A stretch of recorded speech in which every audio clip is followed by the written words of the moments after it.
Kardeşlerim, bizler Müslümanlarız, bizler müminleriz.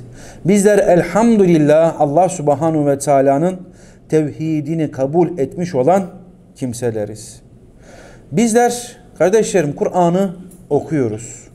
Bu Kur'an'a bakmış olduğumuzda Allah Subhanahu ve Teala bizlere kardeşlerim sesleniyor.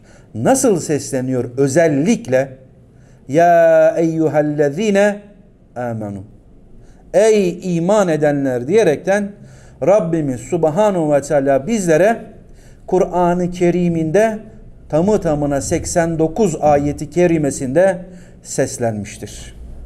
Allah Subhanahu ve Teala'nın bu seslenişinde kardeşlerim ya bir emir vardır ya da bir nehi vardır. Yani Allah'ın müminlere hitabında kardeşlerim hüküm vardır.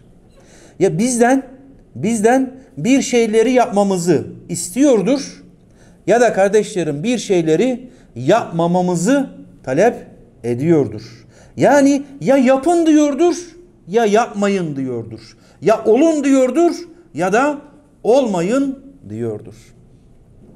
Nasihatların en büyüğü, en yücesi Allah'ın nasihatıdır.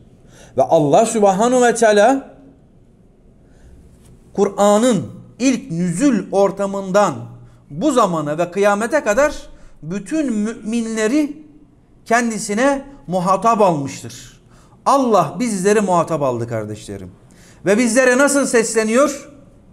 Ya eyyühellezine amenu. Ey iman edenler.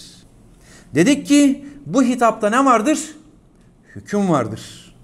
Ve Kur'an-ı Kerim'de 89 ayeti kerimede Rabbimiz Subhanahu ve Teala bizlere bu şekilde hitap etmiştir.